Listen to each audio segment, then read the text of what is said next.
Welcome friends, TLD classes में आपका स्वागत है। द लास्ट डेज क्लासेस हम हिस्ट्री स्टार्ट कर चुके हैं, इतिहास। जिसमें अभी तक मैं आपको एक लेक्चर पढ़ा चुका हूं, जो ये अपना लेक्चर नंबर 2 है। अपने लेक्चर नंबर 1 की वीडियो आप लोग देख लें। साथ ही हमारे चैनल को लाइक, सब्सक्राइब और शेयर कर लें, और अपने दोस्तों को भी जोड़ें। और उनके लिए अगर बाई चांस वो नहीं आ पाते हैं तो आप उन लोगों के लिए ये वीडियो शेयर कर लें ताकि उनका नुकसान ना हो। चलिए तो स्टार्ट करते हैं। पेन कॉपी लेके बैठ जाएं आप लोग।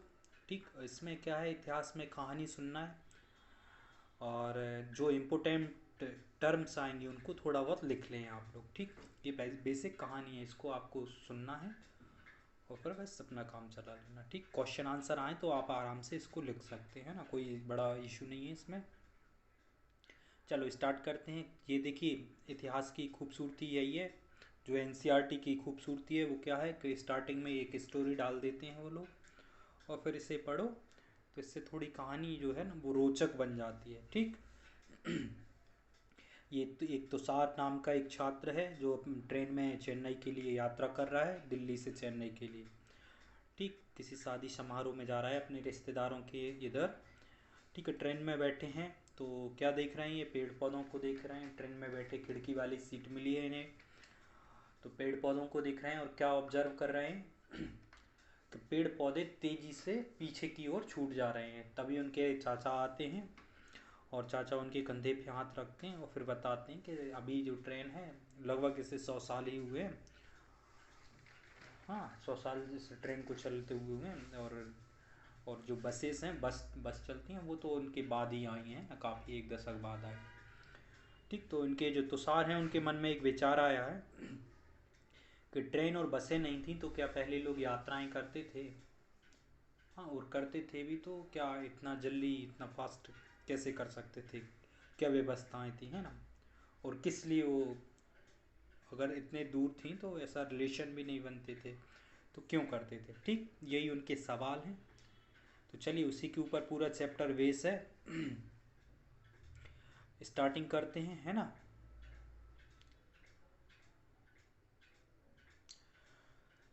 चलो ठीक है। आरंभिक मानव आखिर वे इधर उधर क्यों घूमते थे।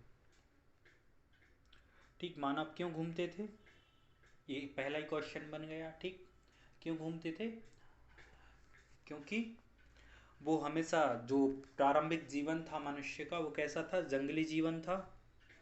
वो हमेशा किसके लिए, खाद्यान्न की खोज में इधर उधर घूमता रहता था, शिकार के लिए घूमता रहता था। और कोई जैसे कहीं बाढ़ आ गई या कुछ प्राकृतिक आपदाएं हो गई तो वो एक जगह से दूसरी जगह पलायन कर देता था, है ना। पलायन या कूच कर जाना, एक जगह से दूसरी जगह चले जाना। ठीक, तो ये ऐसे इसलिए ये इधर से उधर घूमते हैं। ठीक, लेकिन फिर भी अपन चैप्टर को रीडिंग करना है तो इसको एक बार देख लेते हैं क्या है एक बार। चलो, हम उन लोगों के बारे में जानते हैं जो इस महाद्वीप में 20 लाख वर्ष पहले रहा करते थे। आज हम उनके आखेट खाद्य संग्राहक के नाम से जानते हैं। ठीक, भोजन का इंतजाम करने की विधि के आधार पर उनमें इस नाम से पुकारा जाता है। किस नाम से, खाद्य संग्राहक।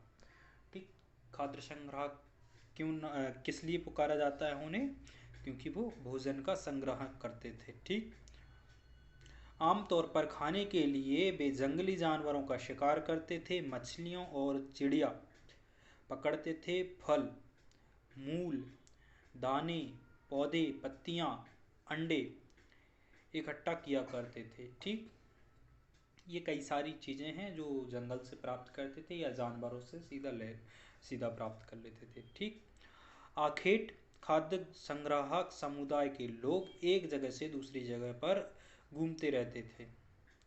ऐसा करने के कई कारण हैं, चलो कारण देखेंगे अपन। ठीक,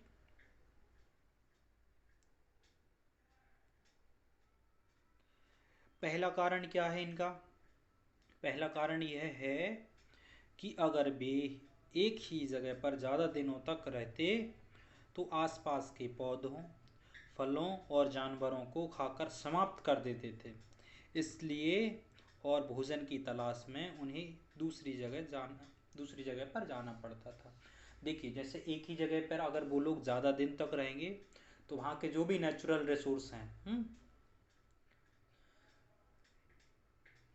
जो नेचुरल रिसोर्स हैं वो क्या ख़त्म हो जाएंगे। ठीक, तो इसलिए वो क्या करते थे, जैसे ही यहाँ कमी थोड़ी बहुत उन्हें कमी लगी कि हाँ इधर अपन लोगों ने इस जगह पे अधिक शिकार कर लिया है, फिर इसके बाद ये लोग क्या करते थे, दूसरी जगह की ओर कूच कर जाते थे। तो पहला पॉइंट क्या हो गया, क्या खाद्य सामग्री में अभाव है या नेचुरल रिसोर्स की समाप्ति हो जाना। ठीक, या जानवरों का कम मिलना या पेड़ पौधे क्या हो रहे हैं, खत्म होने की कगार पे आ जाते हैं, इस कारणवश वो लोग वहाँ से कूच कर जाते हैं। ठीक, तो दूसरा कारण क्या है, यह कि जानवर अपने शिकार के लिए या फिर हिरण और मवेशी अपना चारा ढूंढने के लिए एक जगह से दूसरी जगह जाया करते थे, इसलिए इन जानवरों का शिकार करने वाले लोग भी इनके पीछे पीछे जाया करते थे। ठीक, तो दूसरा पॉइंट क्या है कि देखिए इसमें दो कंडीशंस थी। एक कंडीशंस क्या, अगर वो खुद कुछ जानवर पालते हैं तो जैसे वो ग्रेजिंग करेंगे यानी वो पूरी घास खा लेंगे वो जिस जगह वो रह रहे हैं, तो या तो वो खुद नई घास की तलाश में दूसरी जगह चले जाएंगे, या ठीक, या फिर क्या करेंगे, जैसे जानवर हैं कुछ जानवर जो एक ही जगह ना रहकर कई जगह अपनी चारागाह बना लेते थे, वो उधर उन्हें ग्रेजिंग करना है। ठीक, जैसे हिरन मान लीजिए, हिरन यहाँ ग्रेजिंग करेगा, कोई से एक पॉइंट पे ग्रेजिंग करेगा, उसके बाद दूसरी तरफ कूच कर जाएगा। तो कभी कभी क्या रहता है, ये झुंड के झुंड में रहते थे जानवर, तो ये झुंड के पीछे पीछे उन्हीं के पीछे जानवरों के पीछे ये खुद कूच करते रहते थे और उनका शिकार करते रहते थे। ठीक, तो ये क्या करते थे, कभी कभी जानवरों के पीछे भी चले जाया करते थे। ठीक, क्योंकि नई नई जगह पे जाएंगे तो वहाँ पे कई सारे जानवर मिलेंगे। ठीक, चलो ठीक, चलो नेक्स्ट पेज देखते हैं। तीसरा कारण क्या था, तीसरा कारण यह है कि पेड़ों और पौधों में फल फूल अलग अलग मौसम में आते हैं, इसलिए लोग उनकी तलाश में उपयुक्त मौसम के अनुसार इलाकों में घूमते होंगे। ठीक है, अब ये नेचुरल है ना। ठीक, जैसे ठंडी का मौसम आया तो ठंडी के मौसम में क्या क्या चीज़ें मिलेंगी, गर्मी का मौसम है तो गर्मी के मौसम में क्या क्या चीज़ें मिलेंगी, बरसात है तो बरसात वाले मौसम में क्या क्या मिलेंगे। तो वो लोग क्या करते थे कि मौसम के हिसाब से मौसम को भी ध्यान में रखते थे और उस हिसाब से कूच करते थे। ठीक, जैसे ज़्यादा बारिश वाला इलाका है तो वो नदी वाले सेक्टर में जाएंगे, क्योंकि उस टाइम पे क्या मछली उनके लिए ज़्यादा मिल जाएगी। ठीक ना, बारिश वाले मौसम में। ठीक, जैसे गर्मी वाला मौसम है तो वो जंगलों की तरफ जाएंगे जहाँ आम के पेड़ मिल जाएंगे, ठीक, बेर मिल जाएंगे और कई अन्य सारी चीज़ें। हाँ, और सर्दी वाले मौसम में क्या क्या मिल सकता है, जैसे अमरूद हो गया और कई अन्य सारे फल फ्रूट्स हो गए ना। ठंडे प्रदेशों में गए तो वहाँ पे सेब फल या कुछ और मिल जाते थे। ठीक, तो ये उनका तीसरा कारण था। चौथा कारण क्या था, लिखते जाइएगा ये। चौथा कारण क्या था कि पानी के बिना किसी भी प्राणी या पेड़ पौधों का जीवित रहना संभव नहीं होता था। पानी झीलों झरनों तथा नदियों में ही मिलता था, यद्यपि कई नदियों और झीलों का पानी कभी नहीं सूखता। कुछ झीलें और नदियों में पानी बारिश के बाद ही मिल पाता था, इसलिए ऐसी झीलों और नदियों के किनारे बसे लोगों को सूखे मौसम में पानी की तलाश में इधर से उधर क्या घूमना पड़ता था। ठीक, तो क्या है, जैसे बरसात हुई, बरसात के समय में क्या बरसात सभी जगह डिस्ट्रीब्यूट हो गई तो पानी हर जगह मिल जाएगा उनके लिए। ठीक, जैसे गर्मी का मौसम आया तो गर्मी के मौसम में पानी खत्म हो जाता है, कभी कभी क्या रहती है, नदियाँ सूख गई, तो फिर उन लोगों के लिए ऐसी नदियों के किनारे जाना पड़ता था जो 12 मासी हैं या इनमें से 12 माह पानी प्रवाहित होता था। ठीक, जैसे हिमालय से जो निकलने वाली लगभग नदियाँ हैं वो क्या है, 12 मासी नदियों में गिनी जाती हैं। क्या, हिमालय की जो बर्फ़ पिघलती है गर्मियों में, फिर उससे उनका वाटर का जो पानी का संतुलन बना रहता था। ठीक, और जैसे कोई मान लीजिए कोई कबीला है या कुछ और है ना, तो वो लोग क्या है, अगर कहीं बसे हैं ऐसी जगह जहाँ झील थी, मान लीजिए गर्मी का समय आया और झील सूख गई, तो इस कारण बस सभी लोगों को एक साथ कूच करना पड़ेगा, क्योंकि वो एक दिन चला लेंगे बिन पानी के, लेकिन दूसरे दिन उन लोगों को खुद बीमार हो जाएंगे। तो इसलिए क्या, जैसे ही पानी खत्म होने का, जैसे ही मौसम परिवर्तन होता था ना, उससे पहले ही वो लोग कूच कर जाते थे। ठीक, चलो। आरंभिक मानव के बारे में जानकारी कैसे मिलती है? ठीक, कल हमने जो चैप्टर पढ़ा था ना, एक मिनट, कल जो चैप्टर पढ़ा था ना, उसमें हमने नर्मदा घाटी के आसपास सिंधु घाटी है ना, कायथा के बारे में पढ़ा है, कई और जगह के जो मानचित्र पढ़ा था ना, 1.1 जो मानचित्र पढ़ा था। हम्म, तो उसमें हमने इसके बारे में थोड़ा बहुत जाना था वहाँ से। ठीक, फिर भी यहाँ पढ़ते हैं, चलो। पुरातत्वविदों को कुछ ऐसी वस्तुएं मिली हैं जिनका निर्माण और उपयोग आखेटक खाद्य संग्रह किया करते थे। यह संभव है कि लोगों ने अपने काम के लिए पत्थरों, लकड़ियों और हड्डियों के औजार बनाए हैं। ठीक, इनमें से पत्थरों के औजार आज भी बचे हैं। ठीक, जो पत्थर के औजार हैं वो थोड़ी खत्म होना है ना। मान लीजिए लकड़ी का जो औजार था वो एक वक्त सड़ के या कुछ भी हो सकता है, वो उसमें सॉइल में मिल सकता है ना। कुछ समय बाद हड्डियाँ भी क्या होती हैं, मिट्टी में मिल जाती हैं। अगर लॉन्ग टाइम ड्यूरेशन हो जाए, बहुत ज़्यादा समय हो जाए, तो इसके बाद क्या, हड्डियाँ भी मिट्टी में परिवर्तित हो जाती हैं ना, बट उनके लिए बहुत लंबा प्रोसेस रहता है। ठीक, बट पत्थर के जो औजार मिलेंगे तो वो तो ठीक, वो उनका कुछ होना ही नहीं है, वो तो औजार हैं। चलो, इनमें से कुछ औजारों का उपयोग फल फूल काटने, हड्डियां और मांस काटने तथा पेड़ों की छाल और जानवरों की खाल उतारने के लिए किया जाता था। कुछ के साथ हड्डियों का लड़कियों के मुट्ठे लगाकर, जो लकड़ियाँ होती थी उनके मुट्ठे लगाकर भाले, जैसे जो लकड़ी है ना, तो लकड़ी जैसे मान लीजिए, देखो मैं आपको बताता हूँ, ये रहा पेन, ये मान लीजिए ये लकड़ी रही। ठीक, कोई सी हड्डी ली, इस हड्डी को ऐसा लगा दिया आगे थोड़ा सा। ठीक, ये किसी का हाथ है,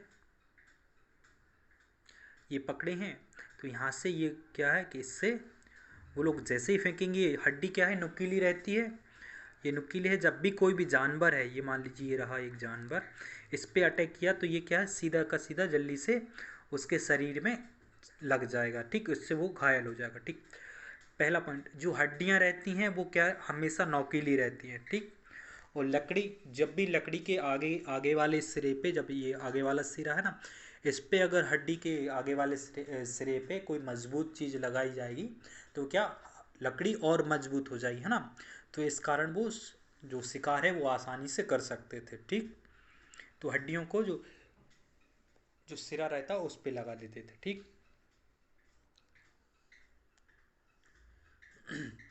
लकड़ियों का उपयोग ईंधन के साथ साथ झोंपड़ियों और औजार बनाने के लिए भी किया जाता, तो लकड़ियों का कई सारा उपयोग करते थे। ठीक, चलो, ये दो डायग्राम हैं, देख लीजिए। देखिए, ये वाला पत्थर है, ये वाला पत्थर,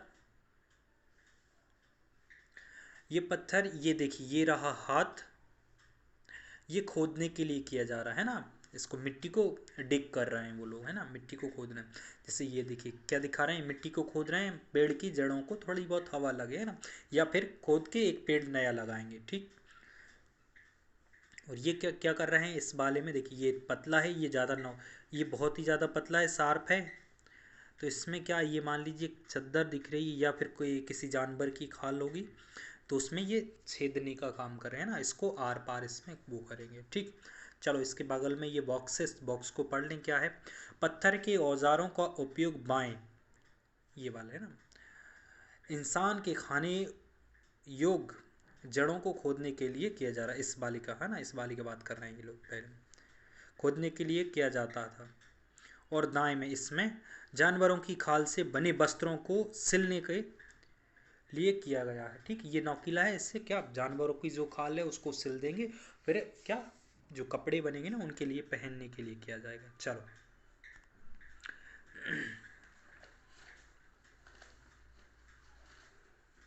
ठीक, 2 चीज़ें पढ़ ली। अब तीसरी चीज़ क्या है?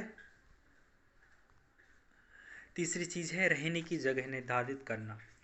तो ये लोग कहाँ रहते थे, कैसी प्लेस पे रहते थे, और जिस जगह पे रहेंगे उस जगह पे उन लोगों को क्या क्या सावधानियां बरतनी पड़ेंगी। चलो, मानचित्र 2 को देखो।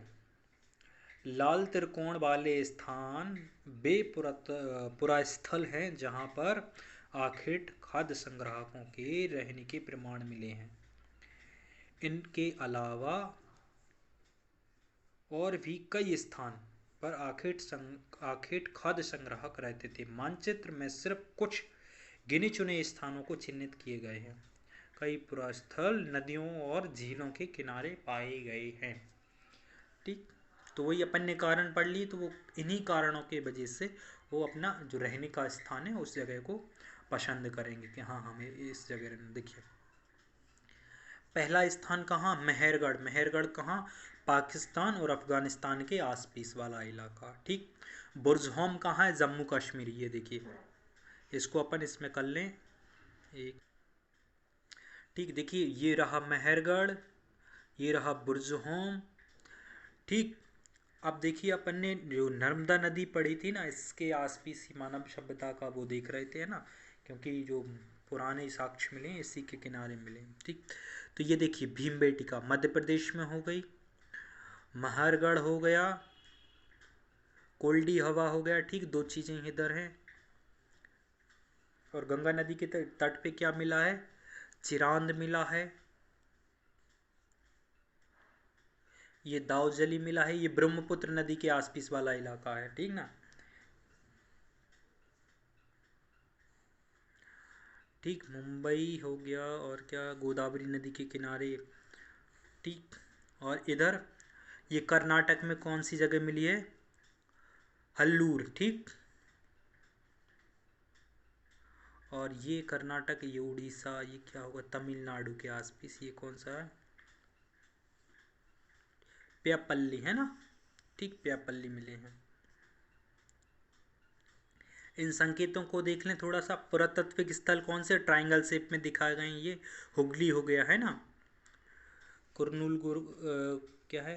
कुरनूल गुफाएं हैं। ठीक, ये जो बॉक्स बने हैं वो क्या है? नवपाषाण काल के हैं। ग्रीन कलर का जो सर्किल बना है वो का महापाषाण काल का है, और जो एक डायमंड टाइप का है वो आरंभिक गांव है। ठीक, और ये आधुनिक नगर, ये अपना मुंबई के आसपास आधुनिक नगर दिखा दर्शाया गया। ठीक, चलो ठीक है, चलो नेक्स्ट पेज पे चलते हैं।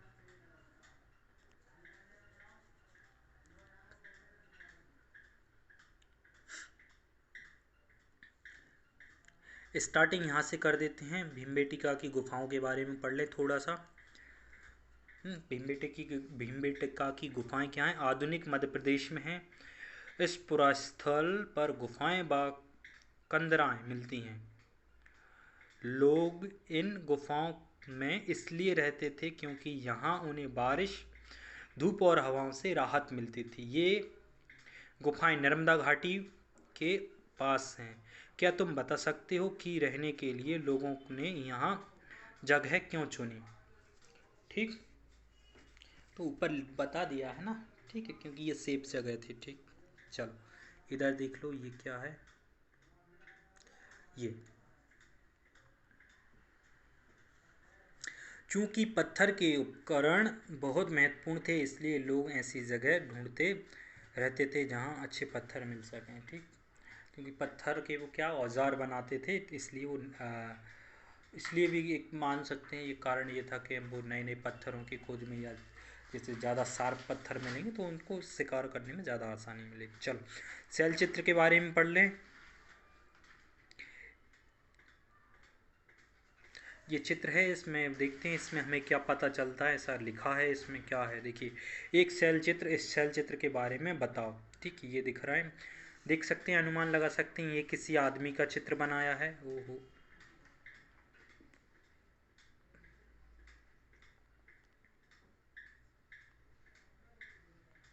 ठीक, ये पेन ले लें पहले। तो ये पेन ले लिया।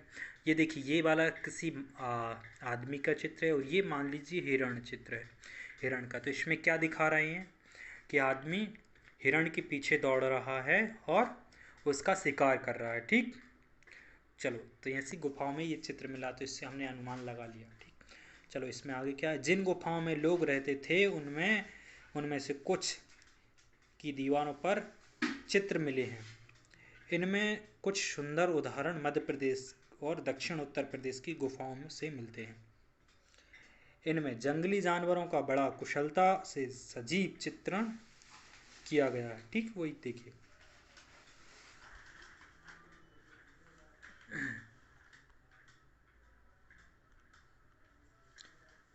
ठीक है, ये पेंटिंग्स देखिए, ये देखिए, ये कुछ ये दिखाए गए हैं, कलर्स की पेंटिंग्स दिखाई गई हैं। ठीक, ये भीमबेटका के आसपास के चित्र हैं अपने। ठीक, चलो नेक्स्ट पेज पे चलते हैं। पुरा स्थल क्या होते हैं इनके बारे में देख लो। पुरा स्थल उस स्थान को, इसको जूम कर लो, ये रहा, अच्छे से ये डेफिनेशन लिख लेना। हाँ, पुरा स्थल उस स्थान को कहते हैं जहाँ औजार, बर्तन और इमारतों जैसे वस्तुओं के अवशेष मिलते हैं। ऐसी वस्तुओं का निर्माण लोगों ने अपने काम के लिए किया था और बाद में वे उन्हें वहीं छोड़ गए। ये जमीन के ऊपर, अंदर, कभी कभी समुद्र और नदी के तल में पाए जाते हैं। इन पुरास्थलों के बारे में आपको अगले अध्याय में बताया जाएगा। ठीक, जो अगला नेक्स्ट चैप्टर है उसके बारे में हम पुरास्थलों के बारे में, कई सारे साइट्स के बारे में हम पढ़ेंगे। ठीक, चलो ये क्या है।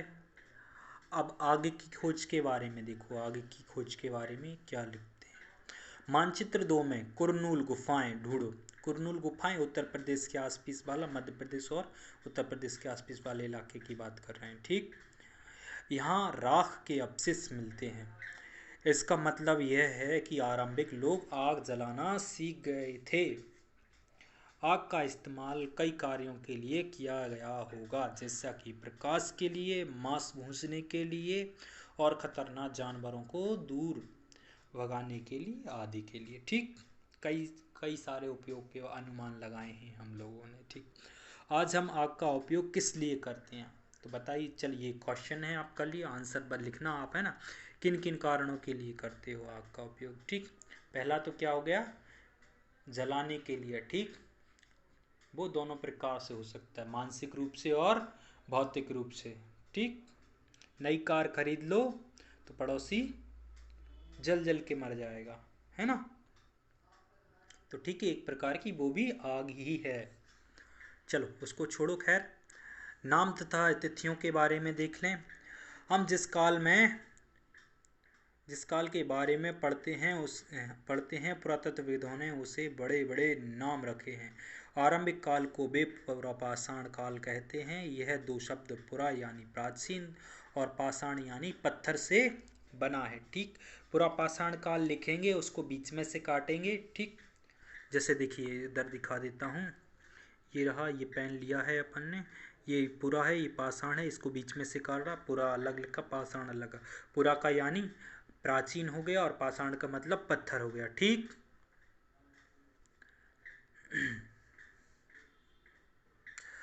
पुरा पाषाण काल 20 लाख वर्ष पहले यानी 1200, इकाई, दहाई, सैकड़ा, हजार, 10,000, 12,000 साल पहले के दौरान माना जाता है। इस काल को भी 3 भागों में विभाजित किया गया है, आरंभिक, मध्य एवं उत्तर पाषाण युग।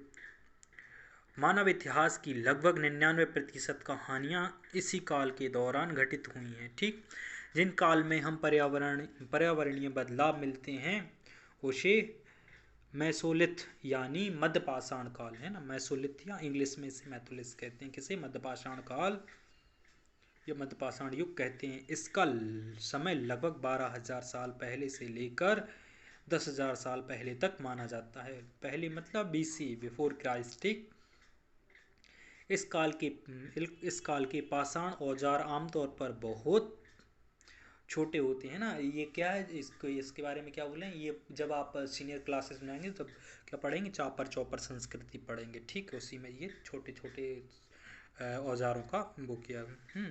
इससे माइकोलिथ यानी लघु पाषाण काल कहा जाता है। माइकोलिथ, माइकोलिथ का मतलब छोटा होता है ना, माइको मतलब छोटा है, तो लघु मतलब भी छोटा होता है कहा जाता है। पाषाण मतलब जो छोटे छोटे पत्थरों के उपयोग करते थे जिस समय में मानव, उसे क्या कहा, लघु पाषाण काल या माइकोलिथ एरा। ठीक, प्राय इन औजारों में हड्डियां या लकड़ियों के मुट्ठे लगे हथियार या हसिया, है ना, हसिया और आरी जैसे औजारों मिलते हैं।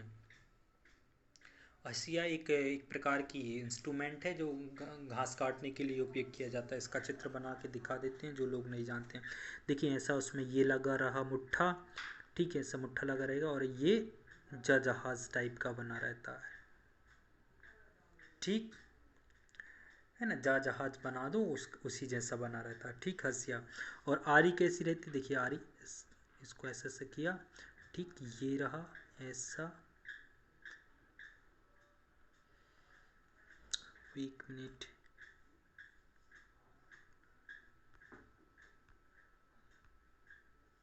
ठीक, ये रहा और इसमें यहाँ से मुट्ठा लगा रहता है। ठीक, चलो इसको देख लेते हैं, इसको थोड़ा इधर कर लो, ये रहा, इसमें यहाँ पे ये मुट्ठा लगा रहेगा। ठीक ठीक, ये ऐसी आरी रहती है। ठीक,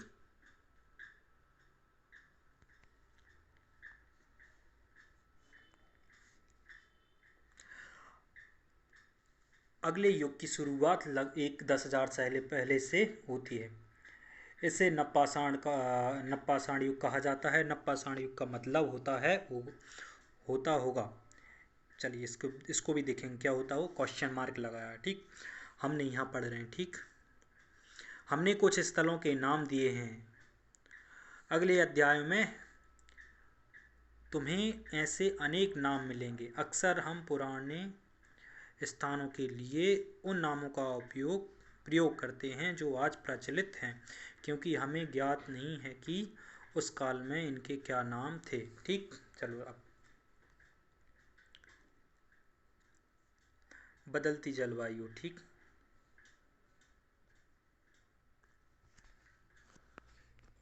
बदलती जलवायु के बारे में क्या देखूं, लगभग 12,000 साल पहले दुनिया की जलवायु में बड़ा बदलाव आए और गर्मी बढ़ने लगी। इसके परिणाम स्वरूप कई क्षेत्रों में घास वाले मैदान बनने लगे। इससे हिरण, बारहसिंगा, भेड़, बकरी और गाय जैसे उन जानवरों की संख्या बढ़ी जो घास खाकर जिंदा रहते थे। ठीक, जलवायु में परिवर्तन आया तो जिस कारण क्या हुआ, घास की वृद्धि हो गई। ठीक, जलवायु में परिवर्तन आया तो घास के मैदानों का निर्माण हुआ और जो घास को खाते थे जब उनका निर्माण हुआ तो जो घास को खाएंगे तो उन जानवरों में पौष्टिकता आएगी और उनकी जनसंख्या अपने आप बढ़ेगी। ठीक, तो यही कारण रहा, गाय भैंस और जो बकरी हैं और कोई अन्य जानवर हैं तो इनमें बढ़ोतरी हुई। ठीक, चलो, जो लोग इन जानवरों का शिकार करते थे वे भी इनके पीछे आए और इनके खाने पीने का,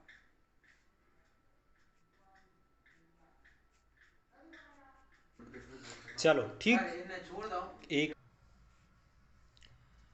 ठीक, चलो, जो लोग इन जानवरों का शिकार करते थे वे वे भी इनके पीछे आए और इनके खाने पीने की आदतों और प्रजनन की समस्या की जानकारियां हासिल करने लगे। ठीक, हो सकता है कि तब लोग इन जानवरों को पकड़कर अपनी अपनी ज़रूरतों के अनुसार पालने की बात सोचने लगे हों। साथ ही इस काल में मछली का भोजन महत्वपूर्ण स्रोत बना। ठीक, मैंने वही आपको बताया था ना, हाँ, कि बारिश के समय में ये लोग क्या नदियों के किनारे चले जाते थे। ठीक, बट वो बारिश, वो इसका बाढ़ का वो भी समस्या बनी रहती थी, लेकिन उस वक्त उन्हें क्या होता था, अधिक से अधिक खाद्यान्न मिल जाता था, बहुत ज़्यादा से ज़्यादा मछलियाँ मिल जाती थी। ठीक, चलो, इसी दौरान उपमहाद्वीप के विभिन्न भिन्न भिन्न इलाकों में गेहूं, जौ और धान जैसे अनाज प्राकृतिक रूप में उगने लगे। शायद महिलाओं, पुरुषों और बच्चों ने इन अनाजों को भोजन के लिए बटोरना शुरू कर लिया होगा। साथ ही वे यह भी सीखने लगे होंगे कि यह अनाज कहाँ उगते थे और कब। ठीक, पककर तैयार होते थे। ठीक, ऐसा करते करते लोगों ने इन अनाजों को खुद पैदा करना सीख लिया होगा। इस प्रकार धीरे धीरे वे कृषक बन गए। ठीक, कृषक बनने की ये कहानी थी। ठीक इसी तरह लोगों ने अपने घरों के आसपास चारा रखकर जानवरों को आकर्षित कर उन्हें पालतू बनाया होगा। इससे सबसे पहले जिन जंगली जानवरों को पालतू बनाया गया वह कुत्ते व जंगली पूर्वजन है ना, पूर्वज था। कुतला जंगली पूर्वज था। धीरे धीरे लोग भेड़, बकरी, गाय और सूअर जैसे जानवरों को अपने घरों के नज़दीक आने को उत्साहित करने लगे। ऐसे जानवर झुंडों में रहते थे। वे ज़्यादातर घास खाते थे। अक्सर लोग अन्य जंगली जानवरों के आक्रमण से इनकी सुरक्षा किया करते थे और इस तरह धीरे धीरे वे पशुपालक बन गए होंगे। ठीक, ये कंफर्म नहीं है, होंगे शब्द इसलिए लगाया उन्होंने। क्या तुम बता सकते हो कि सबसे पहले कुत्ता को ही पालतू क्यों बनाया गया? चलो ठीक, कुत्ता को क्यों बनाया गया?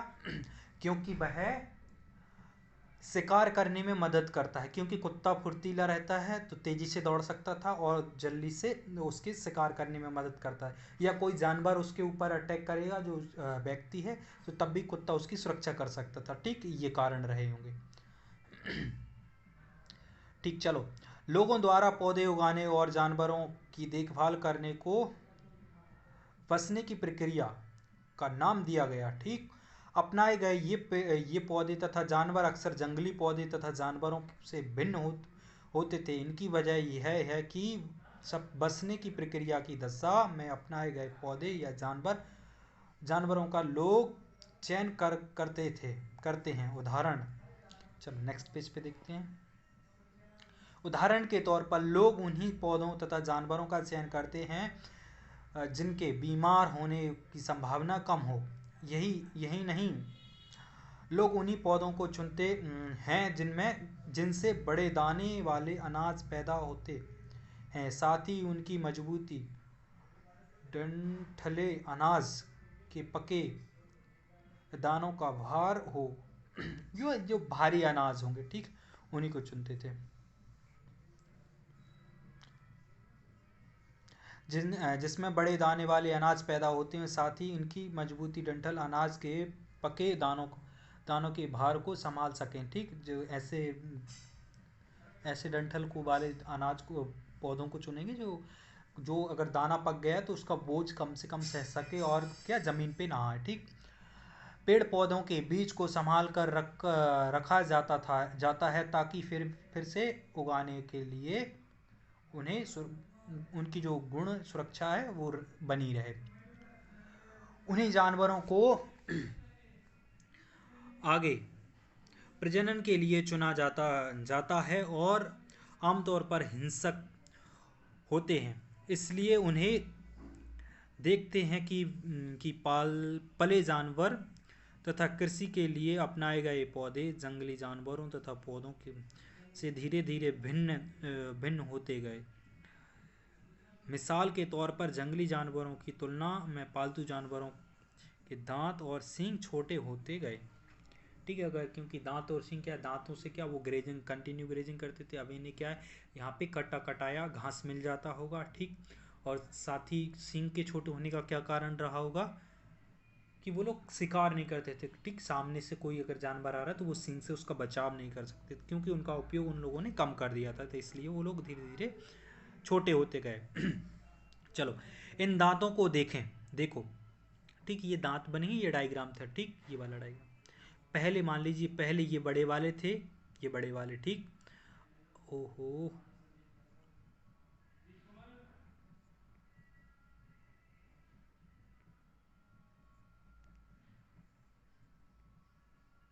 और फिर आपका बाद में क्या हो गया, ये छोटे वाले दांत हो गए। ठीक, चलो आगे देख लो। इन दांतों को देखो, इनमें से कौन सा जंगली सूअर का है और कौन सा पालतू सूअर का है। ठीक, वो समझ गए होंगे आप, जो छोटा है वो पालतू सूअर का होगा और जो बड़ा है वो जंगली सूअर का होगा। बसने की प्रक्रिया पूरी दुनिया में धीरे धीरे चलती रही। यही करीब 12,000 साल पहले शुरू हुई। वास्तव में अनाज हमें जो भोजन करते करते हैं वो इसी बसने की प्रक्रिया की वजह से हैं। कृषि के लिए अपनाई गई सबसे प्राचीन फसलों में गेहूं तथा जौ आते हैं। इसी तरह सबसे पहले पालतू बनाए गए जानवरों में कुत्ते के बाद भेड़ बकरी भी आते हैं। ठीक, चलो जल्दी चैप्टर को ख़त्म करो, चैप्टर लंबा हो रहा है। इसको देख लो यार, ये क्या है? अनाज के उपयोग है ना, बीज के रूप में, खाद के रूप में, उपहार के रूप में, भंडार के लिए। ठीक, ये में भी सोयाबीन है। ठीक, चलो ऐसे कई सारी चीज़ों के लिए उपयोग करते थे। तुम किसी पौधे के बीज को बो कर देखो, तुम पाओगे कि इसे विकसित होने में कुछ वक्त लगता है। इसमें कुछ दिनों, महीने या फिर साल तक लग सकता है। इसलिए जब लोग पौधों उगाने के लगे तो उनकी देखभाल के लिए उन्हें एक ही जगह पर लंबे समय तक रहना पड़ता था। बीज बोने से लेकर फसलों के पकने तक लोगों की सिंचाई करने, खरपतवार हटाने, जानवरों और चिड़ियों से उनकी सुरक्षा करने जैसे बहुत से काम शामिल थे। कटाई के लिए अनाज का उपयोग बहुत संभाल कर करना पड़ता था। अनाज को भोजन और बीज दोनों ही रूपों में बचा कर रखना आवश्यक था। इसलिए लोगों को इसके भंडारण की बात सोचनी पड़ी। बहुत से इलाकों में लोगों ने मिट्टी के बड़े बड़े बर्तन बनाए, टोकरियां बनी या फिर जमीन में गड्ढा खोदा। क्या तुम क्या तुम्हें लगता है कि शिकार या भोजन संग्रह करने वाले बर्तन बनाते और उनका उपयोग करते होंगे? अपने जवाब के कारण लिखिए। चलो ठीक है। हाँ ठीक है, क्योंकि जब क्या शिकार और भोजन करने वाले, शिकार तो नॉर्मल किया, उसको खाया, क्योंकि शिकार ज़्यादा लंबे समय तक नहीं रह सकता। ठीक, तो क्या जब जो अनाज आया तो उसको लंबे समय तक होल्ड करने के लिए कुछ ना कुछ वस्तु ऐसी हों कि जो उसमें सुरक्षित रह सकें, तो ऐसे इसलिए उन लोगों ने मिट्टी के बर्तन और जो टोकरियां बनाई। ठीक, चलो जानवर चलते फिरते खाद्य भंडार। ठीक, जानवर बच्चे देते हैं, इसलिए उनकी संख्या बढ़ती है। अगर जानवरों की देखभाल की जाए तो उनकी संख्या तो बढ़ती ही है, साथ ही उन्हें दूध भी प्राप्त हो सकता है, जो भोजन का एक अच्छा स्रोत है। यही नहीं, जानवरों से हमें मांस भी मिलता है। दूसरे शब्दों में पशुपालन भोजन के भंडारण का एक तरीका है। ठीक, ये भोजन के अतिरिक्त जानवरों से और क्या क्या मिल सकता है? आज जानवरों का उपयोग किस लिए किया जाता है? ठीक, ये क्वेश्चन हो गया, उसका आंसर पता लगाएंगे। भोजन के अतिरिक्त क्या क्या मिल सकता है? देखिए, जैसे भेड़, मान लीजिए भेड़ है तो क्या दूध दे सकती थी, मांस दे सकती थी, छोटे बच्चों को जन्म दे सकती थी, जिस कारण क्या उनकी जनसंख्या बढ़ेगी। ठीक, मांस देगी, या जो छोटे बच्चों को दे दिया वो बड़ा होगा, वो भी कुछ ना कुछ देगा, है ना। दूसरे रूप में क्या देगी? ऊन देगी, ऊन से क्या कपड़े बनाए जा सकते थे। या सींग देगी, सींगों से क्या उसके कुछ हथियार बनाने के लिए उपयोग किया जा सकता था। ठीक, तो ऐसे कई कई वो खाल होगी, खाल से क्या बिस्तर बना सकते थे, ठीक ना, कपड़े बना सकते थे उसकी खाल का उपयोग करके। ठीक, चलो, तो ऐसे एक भेड़ कई सारे उसमें उपयोग है। आओ आरंभिक कृषकों और पशुपालकों के बारे में पता करें। मानचित्र 2 पृष्ठ क्रमांक 13। देखो, क्या तुम्हें कई नीले वर्ग दिख रहे हैं, है ना, नीले वर्ग। पता है इसमें से प्रत्येक बिंदु उस जगह को दर्शाता है। यहाँ पुरातत्व विदों को शुरुआती कृषकों और पशुपालकों के होने के साक्ष्य मिलते हैं। ये पूरे उपमहाद्वीप में पाए गए हैं। इनमें सबसे महत्वपूर्ण पश्चिम और उत्तर क्षेत्रों में, आधुनिक कश्मीर में और पूर्वी तथा दक्षिण भारत में पाए गए हैं। वास्तव में ये निर्देशित स्थान कृषकों और पशुपालकों की बस्तियां थीं या नहीं, इसे जांचने के लिए वैज्ञानिक खुदाई में मिले पौधों और पशुओं की हड्डियों के नमूनों का अध्ययन करते हैं। इनमें से सबसे रोचक जले हुए अनाज के दानों के अवशेष मिले हैं। ऐसा लगता है कि ये गलती गलती से या फिर जानबूझकर जलाए गए होंगे। वैज्ञानिक इन अनाजों के दानों को पहचान कर सकते हैं। इस तरह हमें पता चलता है कि इस उपमहाद्वीप में भिन्न भागों में बहुत सारी फसलें उगाई जाती होंगी। ठीक।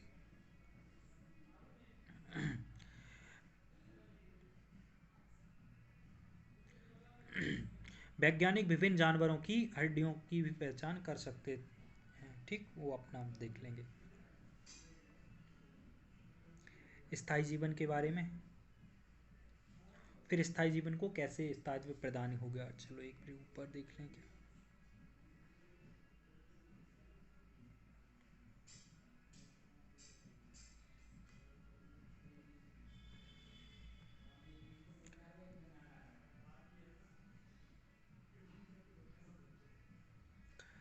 पुरातत्वविदों को कुछ स्थलों पर झोंपड़ियों और घरों के निशान मिले हैं, जैसे कि बुर्ज होम, वर्तमान में जम्मू कश्मीर में हमने इंडिकेट किया था मैप में। और ठीक, चलो जो अपन ने अपने उसमें मैप में भी इंडिकेट किया था। ठीक, नीचे घर बनाते थे, हाँ, जिन्हें गर्भावास कहते। तो जो क्या है, ऊपर टॉप पे बना लिया और उसके नीचे बनाएंगे तो उसे गर्भावास कहते हैं ना। इनमें उतरने के लिए सीढ़ियाँ होती थी इनमें, इससे उन्हें ठंड के मौसम में सुरक्षा मिलती होगी, है ना। पुरातत्वविदों को झोंपड़ियों के अंदर और बाहर दोनों ही स्थानों पर आग जलाने की जगह मिली है। ऐसा लगता है कि लोग मौसम के अनुसार घर के अंदर या बाहर खाना पकाते होंगे। ठीक, ये वो अपनी सुरक्षा के हिसाब से करते थे। एक गर्भवास का चित्र बनाओ। ठीक, अब देखते हैं क्या क्या करते हैं। बहुत सारी जगह से पत्थर के औजार भी मिले हैं। इनमें से कई ऐसे हैं जो पुरापाषाण युगीन उपकरणों से भिन्न हैं, इसलिए इन्हें नवपाषाण युग का माना गया है। ठीक, इनमें से औजार भी हैं। इनकी धार को और अधिक पैना करने के लिए उन पर पॉलिश चढ़ाई जाती थी। ओखली और मूसल का प्रयोग अनाज तथा वनस्पतियों से प्राप्त अन्य चीज़ों को पीसने के लिए किया जाता था। आज हजारों साल पहले ओखली और मूसल का उपयोग अनाज पीसने के लिए किया जाता है। उसी प्रकार प्राचीन प्रस्तरयुगीन औजारों, पत्थरों वाले ना, का निर्माण और प्रयोग लगातार होता रहा। कुछ औजार हड्डियों से भी बनाए जाते थे। ठीक, ये देखो ऐसा है। नवपाषाण काल के कुछ उपकरण जो नवपाषाण काल, देखिए इन पे पॉलिश की गई है ना, चिकना बनाया गया है। ठीक, ताकि शिकार करने में आसानी हो। चलो ठीक है, नेक्स्ट पेज देख लो। नवपाषाण युग के पुरस्थलों से कई प्रकार के मिट्टी के बर्तन मिले हैं। कभी कभी इन पर अलंकरण भी किया जाता था। बर्तनों का उपयोग चीज़ों को रखने के लिए किया जाता था। धीरे धीरे लोग बर्तनों का उपयोग खाना बनाने के लिए भी करने लगे। चावल, गेहूं तथा दलहन जैसे अब आहार का महत्वपूर्ण हिस्सा बन गया। ठीक, तो इन जो पॉट्स रहते थे उनमें रख लेते थे। ठीक, इसके साथ साथ अब लोग कपड़े भी बुनने लगे थे। इसके लिए कपास जैसे आवश्यक पौधे उगाए जाने लगे। ठीक, ये पॉट है। पॉट पे क्या लिखा है? क्या तुम कल्पना कर सकती हो कि इस पात्र में क्या रखा होगा? ठीक है, जो दिया है देख लो आप। क्या ये परिवर्तन हर जगह एक साथ ही आ गए होंगे? ऐसी बात नहीं है। एक तरह जहाँ कई जगहों पर स्त्री पुरुष शिकार और भोजन संग्रह करने का काम कर रहे थे, वहीं अन्य लोगों ने हजारों सालों के दरमियान धीरे धीरे खेती और पशुपालन को अपना लिया। बहुत जगह लोग मौसम के मुताबिक बदल कर अपनी जीविका चलाया करते थे। ठीक, चलो सूक्ष्म निरीक्षण कर लें। सूक्ष्म निरीक्षण क्या क्या है? मेहरगढ़ में जीवन या मृत्यु। जो मेहरगढ़ है, मेहरगढ़ कहाँ, अफगानिस्तान और उधर मैंने बताया था, ठीक ना, पाकिस्तान वाले इलाके में, ठीक है। ये सिंधु घाटी की एक साइड है मेहरगढ़, ठीक। चित्र 2, प्रश्न नंबर 13, मेहरगढ़ ढूंढो। यह ईरान जाने वाले सबसे महत्वपूर्ण रास्ते बोलन दर्रे के पास एक हरा भरा समतल स्थान है। मेहरगढ़ संभवतः वह स्थान है जहाँ के स्त्री पुरुषों ने इस इलाके में सबसे महत्वपूर्ण जौ, गेहूं और भेड़ बकरी पालना सीखा। चलो, मेहरगढ़ में क्या हुआ, सबसे पहले जौ और गेहूं की खेती की गई। यहाँ विभिन्न प्रकार के जानवरों की हड्डियां मिलती हैं। इनमें हिरण तथा सुगर जैसे जंगली जानवरों तथा भेड़ और बकरियों की हड्डियां हैं, ठीक। ये उसका डायग्राम है, मेहरगढ़ के घर का चित्र है ये वाला, ठीक। ये वाला मेहरगढ़ का घर शायद ऐसे देखते हो। तुम जिस घर में रहते हो उसके साथ इस घर का में क्या समानता है, ठीक है। वो तो सब कॉमन है, दीवार, चार दीवारी उधर ही थी, यहाँ भी अपन लगभग वही पैटर्न पे बनाते हैं, ठीक ना, घर, ठीक है। और इसमें क्या था कि मेन रोड पे नहीं खोलते थे अपन लोग, अब आजकल मेन रोड पे घर का दरवाज़ा खोलते हैं, ठीक। चार कमरे में भी आजकल, आज भी हम लोग चार ही कमरे ठीक बनते हैं, ठीक। चार कमरे बना लो, काफ़ी हैं। मेहरगढ़ में इसके अलावा क्या है, चौकोर तथा आयताकार घरों के अवशेष भी मिले हैं, ठीक। प्रत्येक घर में चार या उससे ज़्यादा कमरे हैं, जिनमें से कुछ संभवतः भंडारण के काम आते होंगे, ठीक है। मृत्यु के बाद सामान्यतः मृतकों के सगे संबंधी उसके प्रति सम्मान जताते हैं। लोगों की आस्था है कि मृत्यु के बाद भी जीवन होता है, इसलिए कब्रों में मृतकों के साथ कुछ सामान भी रखे जाते थे। मेहरगढ़ में ऐसी कई कब्रें मिली हैं। एक कब्र में एक मृतक के साथ एक बकरी को भी दफनाया गया था। संभवतः इससे परलोक में मृतकों को खाने के लिए रखा गया होगा। देखिए ये डायग्राम है, ये मृतक मरे पड़े हैं, देखिए मेहरगढ़ की कब्र का चित्र। क्या तुम बकरी के कंकाल को पहचान सकते हो? कौन सा होगा बकरी का कंकाल? ये वाला, देखो अपन पेन ले लेते हैं, ये वाला होगा बकरी का कंकाल, ये, ठीक है। ये तो आदमी का कंकाल है, ठीक ना।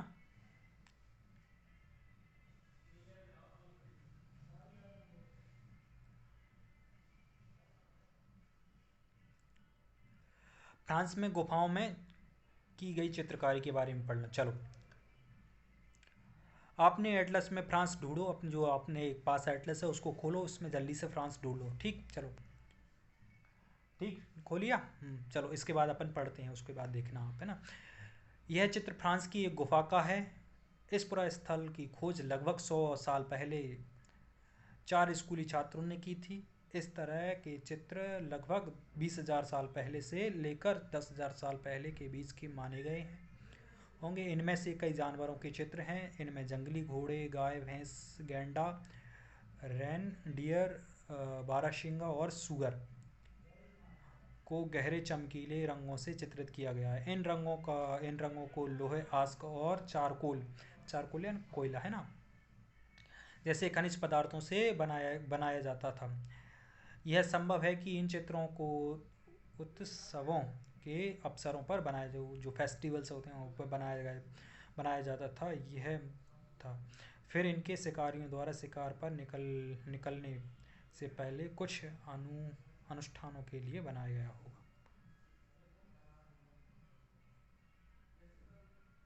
चलो, ठीक है, नेक्स्ट पेज को देखते हैं। नप्पासाण काली पुरस्थल के बारे में पढ़ लो। एटलस में तुर्की ढूंढो, नप्पासाण एटलस निकालो, उसमें तुर्की ढूंढो, है ना। तुर्किस्तान है ना, तुर्की उसे को बोलते हैं तुर्क लोग। युग में सबसे प्रसिद्ध पुरस्थल में एक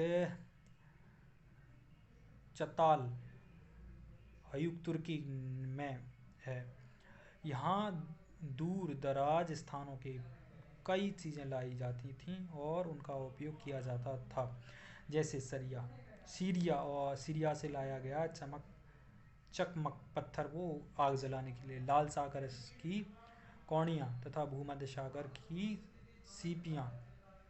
ध्यान रहे कि उस समय तक पहिए वाले वाहन का विकास नहीं हुआ था। लोग सामान खुद या जानवरों की पीठ पर लाद कर ले जाया करते थे। बताओ कौड़ियों तथा सौंपियों में का उपयोग है ना।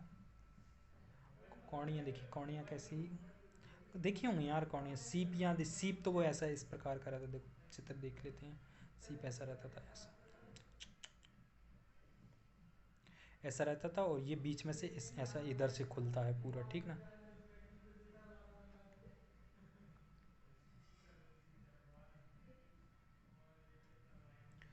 ठीक है, इसमें ये शब्द हैं, ये देख लेना, ये इतने शब्द उपयोग किए गए थे ना इस चैप्टर में।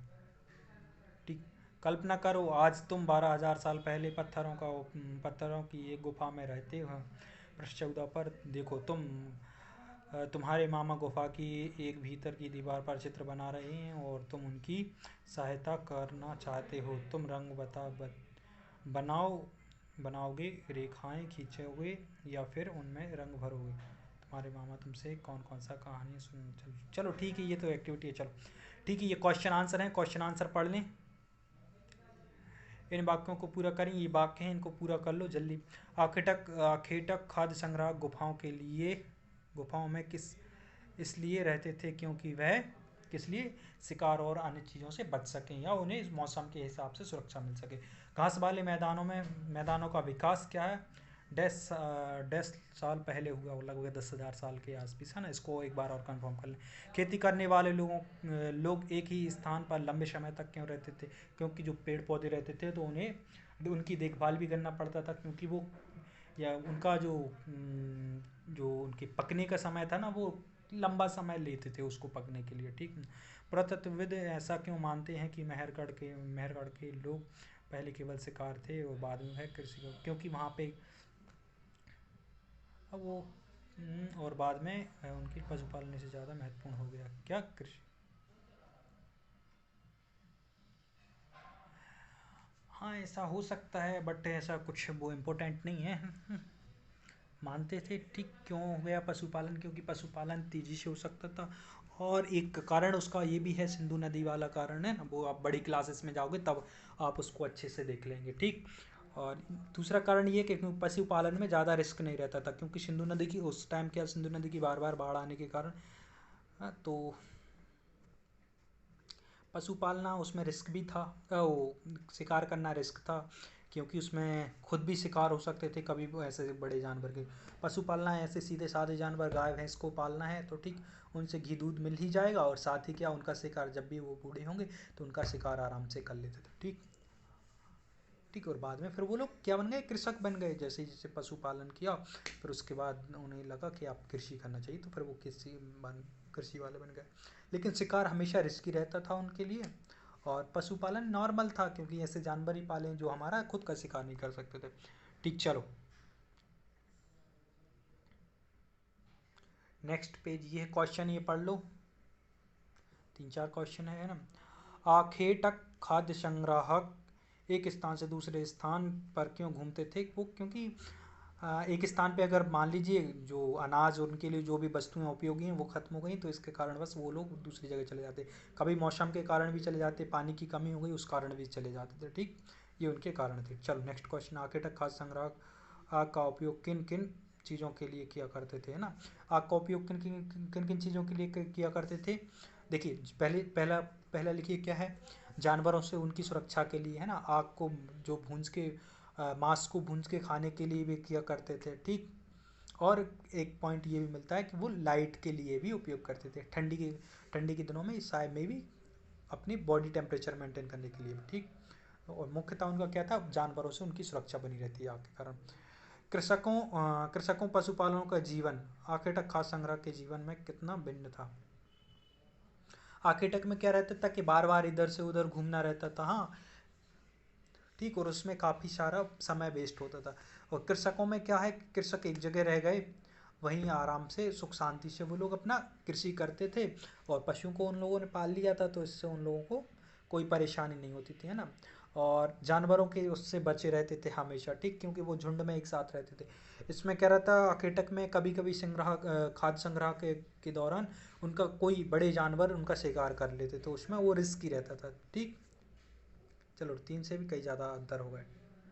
ठीक, ये बड़े बड़े क्वेश्चन है, ये देख लो करके देखें, ये नॉर्मल एक्टिविटी है, इनके लिए छोड़ते हैं। चलो ये देखिए ये डेट्स हैं, ये वाले डेट्स आप लोग देख लेंगे एक बार।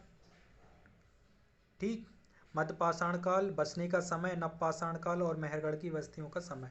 ठीक, ये आपके लिए होमवर्क है, ये आप लोग कर लें। ठीक, नॉर्मल है, इसको कोई दिक्कत नहीं है, लिखा है, इसको कॉपी में नोट कर लें क्योंकि ये इम्पोर्टेंट है, कभी कभी क्वेश्चन बन जाता है। चलो आज के लिए बस इतना ही काफ़ी है। Thank you for watching my video and like subscribe and share my channel with your friends. And video को भाई देखो ज़्यादा से ज़्यादा लोगों तक शेयर करोगे तो मुझे भी बहुत मज़ा आएगा, है ना। और व्यूज़ बढ़ाओ यार, आप लोग चैनल को भी सब्सक्राइब नहीं कर रहे हो, हाँ, तो प्लीज़ लाइक सब्सक्राइब और शेयर, है ना। और टेलीग्राम को ज्वाइन कर लो, जो भी नई क्लासेस आएंगी मैं उस पर आपको अपडेट्स बताता रहूँगा। ठीक, मेरी नेक्स्ट क्लास आएगी, उसको भी आप लोग ज़रूर देखें। ठीक, और जो अभी पिछली क्लास बना दी उसको भी देखें आप, है ना। एक सीक्वेंस में पढ़ेंगे आप लोग तो आपको भी मज़ा आएगा और मुझे भी मज़ा आएगा। ठीक, चलो थैंक यू।